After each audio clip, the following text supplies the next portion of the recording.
या वातावरणामध्ये आपण बघू शकतो की माझी मित्रमंडळी तसेच आमचे लाडके प्रोग्राम ऑफिसर पण आता ते आगमन झालं आहे त्यांचं, डॉक्टर पवन सिंग परदेशी सर.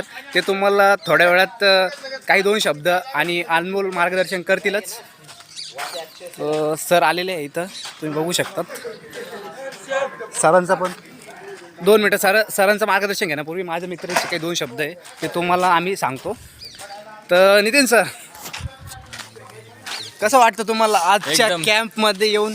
एकदम खूप आनंद झाला. खूप भारी वाटतंय. आणि पहिल्या दिवसापासून आतापर्यंत तुम्हाला कसं फील झालं? पहिल्या दिवशी तुम्ही काय काम केलं होतं? पहिल्या दिवशी आम्ही आलो इथं आणि त्यानंतर आमच्या NSS कार्यक्रमाचं उद्घाटन झालं आणि नंतर आम्ही हे शाळेचा पूर्ण परिसर स्वच्छ केला. आणि यांची आमचे जे मित्र सहकारी जे मित्र आहे नितीन भाऊ, हे म्हणजे साधे सुधे नसून तर नितीन भाऊंनी डायरेक्टली 10 दिवसाचा जो कॅम्प होता तो अटेंड केलेला होता. तो पण गोंडवाना युनिव्हर्सिटीमध्ये जे गडचिरोली तिथं तो गेलेला होता आणि त्याचा पहिल्याच दिवशी सत्कार झालेला आहे. हा एक स्वयंसेवक आमच्यासाठी एक लाभला, म्हणजे आम्हाला एक अशी गर्वाची अनुभूती होती. नितीन, आणखी काय अनुभव आला तुला या कॅम्पमध्ये? हे कॅम्पमध्ये अशी गोष्ट आहे, म्हणजे असं आहे, आपण जे घरी करीत नाही ना ते कॅम्पमध्ये करतो. कारण इथे कॅम्प हे श्रम संस्कार, म्हणजे इथे आपल्याला संस्कार लागतात. आणि संस्कार म्हणजे असा शब्द आहे की हा आपण घरी टाळण्याचा प्रयत्न करतो, पण इथं टाळावाच नाही लागतो शब्द आपल्याला. याचा अर्थ असा झाला त्या शब्दाचं आपल्याला पालन हे करावंच लागतं.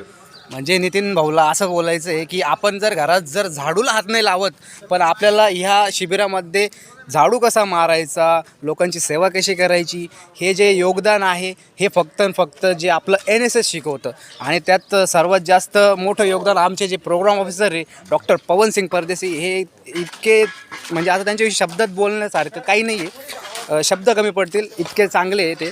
आणि ते तुम्हाला थोड्या वेळात मार्गदर्शन करणार. त्यातपूर्वी कुणाल इकडे. आता आमचा एक मित्र पण आलेला आहे कुणाल, तो पण तुम्हाला थोडक्यात NSS विषयी सांगल. तर कुणाल, आज आपला आहे प्रत्यक्षात 5वा दिवस NSSचा.